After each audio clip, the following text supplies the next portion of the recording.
Selepas dicabar, Najib kantoikan Tun M. Anak Mat Sabu dipenjara. Timbalan Presiden UMNO gesa PM bubar Parlimen. DAP dah banyak berubah, kata Tun M.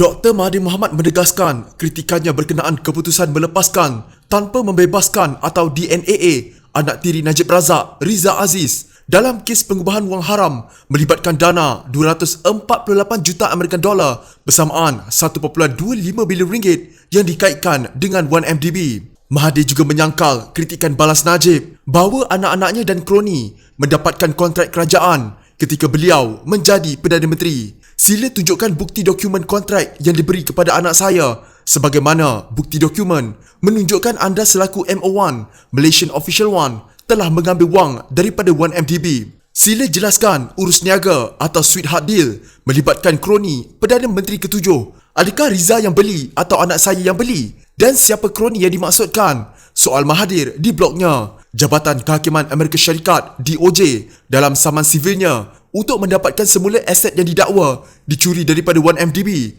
merujuk Najib sebagai MO1. Najib dalam kritikannya terhadap Mahathir pula merujuknya sebagai Perdana Menteri ketujuh. Dalam wawancara bersama Malaysia Kini baru-baru ini, Mahathir menyifatkan keputusan DNAA Riza sebagai curi 11 ekor ayam bagi balik seekor. Sebagai sebahagian daripada persetujuan itu, Riza perlu menyerahkan aset yang dianggarkan bernilai 108 juta American dollar bersamaan 416.6 juta ringgit. Najib membidas analogi tersebut dengan berkata Riza memulangkan lebih daripada 248 juta American dollar kerana dia turut perlu membuat bayaran kepada pihak lain selain kerajaan Malaysia. Bagaimanapun, Mahathir berkata, ia bukan soalnya kerana pada akhirnya kerajaan Malaysia tidak dapat memperolehi semula jumlah yang telah hilang. Saya masih kekal menganggap ia adalah sweetheart deal apabila anda curi 248 juta American dollar daripada 1MDB dan memulangkan semula 107.3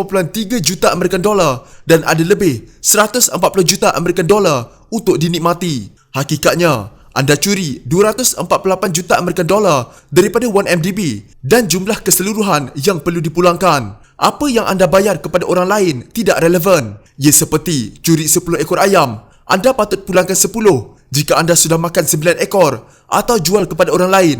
Ia tidak diambil kira.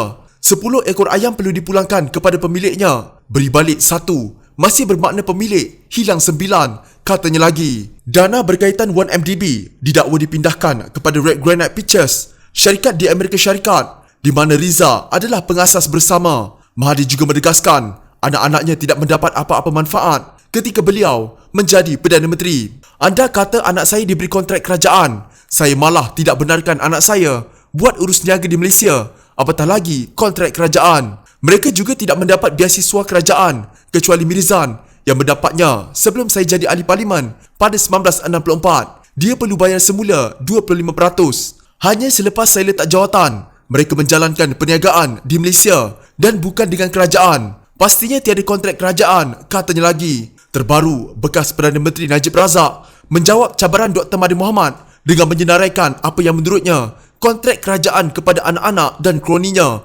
ketika anggota Parlimen Langkawi itu menjadi Perdana Menteri.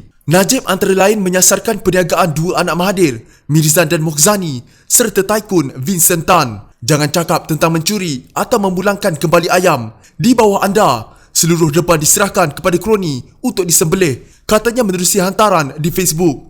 Najib berkata, bertentangan dengan dakwaan Mahathir bahawa anak-anaknya tidak menjalankan perniagaan di Malaysia sehinggalah peletakan jawatannya sebagai Perdana Menteri keempat pada 2003. Mirzan membina konsortium perkapalan pada tahun 1990-an. Katanya konsortium itu akhirnya memerlukan bailout berjumlah 220 juta American dollar daripada Malaysian International Shipping Corporation atau MISC ketika krisis keuangan 1998 melanda. Pemegang saham terbesar MISC adalah Petronas. Bukankah MISC dan Petronas melaporkan kepada anda selaku Perdana Menteri pada masa itu soal Najib. Katanya lagi, pada 1997 pula, anak keempat Mahathir iaitu Mokhzani membeli pegangan dalam Hospital Pantai Group daripada Tan untuk menjadi pemegang saham terbesar. Beliau mendakwa syarikat itu kemudian mendapat konsesi Agensi Pemantauan dan Pemeriksaan Perubatan Pekerja Asing atau FOMEMA serta kontrak pembekalan untuk hospital kerajaan. Katanya lagi, syarikat Mokhzani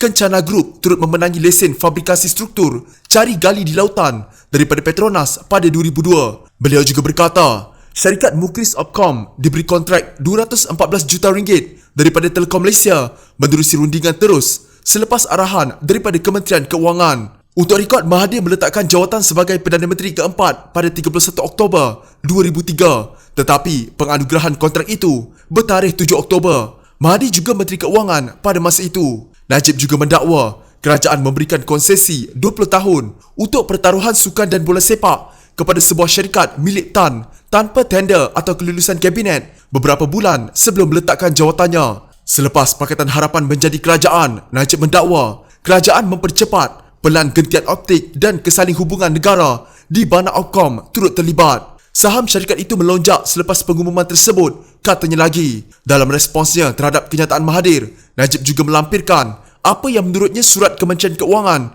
yang mengarahkan Telekom Malaysia memberikan kontrak berjumlah 214 juta ringgit kepada Opcom. Mahkamah Majistret menjatuhkan hukuman penjara 8 bulan ke atas anak bekas Menteri Pertahanan Muhammad Sabu atas kesalahan penyalahgunaan dada. Selain hukuman penjara, Ahmad Saiful Islam Muhammad juga diperintah diletakkan di bawah pengawasan Agensi Anti Dadah Kebangsaan atau AADK dan polis selama 2 tahun sebaik selesai menjalani hukuman penjara. Magistrat Muhammad Aizat Abdul Rahim juga telah menolak permohonan pembelaan untuk interim stay menggantung keputusan tersebut, sebaliknya mengarahkan hukuman penjara berjalan serta-merta. Kata beliau, keputusan itu berdasarkan kepentingan awam, terutamanya apabila mengira betapa bahayanya jenayah dadah di negara ini. Tertuduh juga dari awal kes mengaku tidak bersalah sehingga kesalahan itu disabitkan hari ini sehingga membazirkan masa dan kos perbicaraan panjang. Pendakwaan juga berjaya membuktikan kes melampaui keraguan munasabah terhadap kes ini. Setelah mengambil kira aspek, mahkamah menjatuhkan hukuman 8 bulan penjara dan pengawasan selama 2 tahun berkuat kuasa dari tarikh sambutan iaitu hari ini, katanya. Ahmad Saiful sebelum ini mengaku tidak bersalah di mahkamah sama pada 13 Jun 2019 atas tuduhan menyalahgunakan dadah di sebuah pusat hiburan di Ibu Negara pada Januari tahun lalu. Dia ditahan dalam op pusat hiburan bersepadu oleh anggota Bahagian Siasatan Jenayah Narkotik Ibu Pejabat Polis Daerah IPD Dang Wangi pada jam 12.30 tengah malam. Timbalan Presiden UMNO Muhammad Hassan menggesa Perdana Menteri Muhyiddin Yassin supaya mengikut jejak Singapura membubarkan parlimen bagi memberi laluan kepada pilihan raya umum ke-15. Beliau berkata, langkah itu perlu bagi mengembalikan kestabilan politik negara supaya kerajaannya dibentuk kelak akan mendapat mandat yang baik dan diyakini. Perdana Menteri Singapura Lee Hsien Loong telah membubarkan Parlimen Republik tersebut bagi membolehkan pilihan raya umum diadakan pada 10 Julai 2020. Keputusan tersebut dibuat bagi memastikan kerajaan yang memerintah mempunyai mandat yang baik dan diyakini. Dalam konteks negara kita, adalah baik jika Kerajaan Perikatan Nasional pimpinan Perdana Menteri Muhyiddin Yassin juga melakukan perkara yang sama tanpa berlengah, tulis Muhammad dalam satu hantaran di Facebooknya. Selasa lalu, Perdana Menteri Singapura Lee Hsien Loong menasihatkan Presiden Republik itu Halimah Yacob supaya membubarkan parlimen. Ini berikutan keputusan beliau untuk mengadakan PRU selepas mendapati keadaan di negara itu sudah stabil untuk berbuat demikian walaupun masih memerangi wabak COVID-19. Saya memutuskan untuk mengadakan PRU sekarang dan memandangkan kita masih dilanda COVID-19. Kempen kali ini tidak akan berjalan seperti biasa, katanya dalam satu perutusan. Pejabat Perdana Menteri dalam satu kenyataan berkata, penamaan calon ditetapkan pada 30 Jun ini dan tarikh pengundian ialah pada 10 Julai ini dengan tempoh kempen minimum 9 hari. Sejumlah 2,653,942 pengundi akan memilih 93 calon mewakili 17 kawasan parlimen berkumpulan dan 14 kawasan parlimen individu. Buat kali pertama, PRU Singapura akan menyaksikan minimum 12 ahli parlimen pembangkang dalam parlimen berikutan pindaan perlembagaan yang dibuat bagi menjamin tidak kurang 12 ahli parlimen pembangkang dipilih. Dalam konteks Malaysia, UMNO Barisan Nasional sebelum ini menyatakan kesediaan mereka untuk menghadapi PRU15 selepas kedudukan Kerajaan Perikatan Nasional cuba digugat Pakatan Harapan. Muhammad berkata, Malaysia tidak pernah berada dalam kedudukan politik yang sangat tidak stabil seperti hari ini sejak negara mencapai kemerdekaan. Menurutnya, kestabilan politik akan memberi kesan dan pengaruh kepada banyak perkara, termasuklah kemasukan pelabur, aktiviti ekonomi dan ketenteraman sosial. Katanya, keadaan semasa sangat menyukarkan kerajaan untuk meluluskan pelbagai rang undang-undang yang kritikal, termasuklah membentangkan belanjawan bagi memulihkan negara dari kemelesetan ekonomi yang dihadapi waktu ini. Segala usaha untuk memulihkan ekonomi Malaysia, mencipta pekerjaan dan melonjakkan persaingan tidak akan berlaku tanpa kerajaan yang stabil dan parlimen yang boleh berperanan melakukan semak dan imbang. Hanya kerajaan yang mempunyai mandat dan majoriti yang selesa di parlimen dapat berfungsi dengan baik dan menumpukan segala fokus kepada memulihkan Malaysia dari segala cabaran besar yang bersifat unprecedented yang sedang kita hadapi, katanya. Bekas Menteri Besar Negeri Sembilan itu berkata, negara tidak boleh terus-menerus diheret dengan debaran ketidaktentuan serta kemungkinan pertukaran kerajaan selang beberapa bulan dan ia adalah sesuatu yang tidak sihat. Oleh yang demikian, kembalikanlah kuasa tersebut kepada rakyat dan biarlah mereka yang menentukan jalan ke hadapan bagi tanah air tercinta, tambahnya. Tun Dr. Mahathir Mohamad berkata, DAP sudah banyak berubah berbanding era semasa beliau menjadi Perdana Menteri keempat dan Presiden UMNO. Dr. Mahathir berkata, berbanding DAP yang sangat Cina dulu, DAP kini mampu memenangi kerusi walaupun meletakkan orang Melayu sebagai calon. Dr. Mahathir berkata demikian kepada Sinju Daily yang bertanya mengenai kenyataan lamanya yang membidas DAP sebagai parti chauvinis dan rasis. Dulu DAP memanggil saya diktator, rasuah, menyeleweng kuasa dan macam-macam lagi. Kenapa ini terjadi? Kerana semasa anda sedang bertarung, kamu akan memanggil lawan sebagai syaitan walaupun dia ini orang yang baik, katanya. Dr. Mahathir berkata, DAP sekarang amat berbeza dengan DAP yang melawannya pada satu ketika dulu. Tengok DAP apabila mula-mulanya ditubuhkan pada 1965, ia merupakan cawangan PAP Singapura. Mereka sangat Cina, tetapi DAP sedar bahawa mereka tidak boleh seperti PAP di Singapura kerana pada masa itu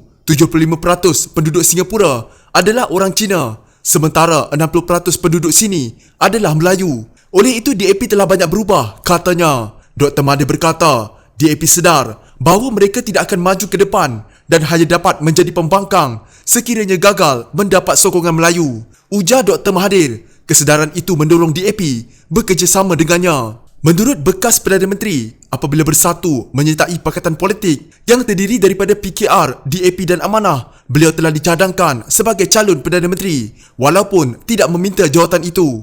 Ini kerana masa itu Datuk Seri Anwar Ibrahim masih berada di penjara dan tidak boleh menjadi calon Perdana Menteri.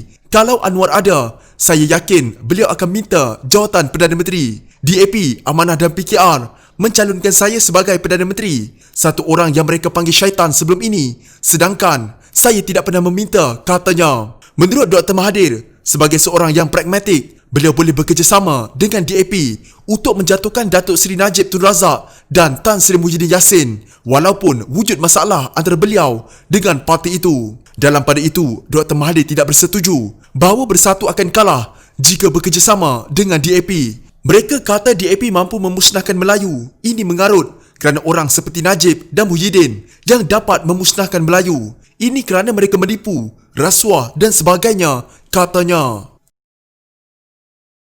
Jika anda mempunyai gejala seperti demam, batuk dan sesak nafas, jangan berlengah untuk terus ke klinik atau hospital bagi menjalani ujian saringan. Bersama kita tangani wabak COVID-19.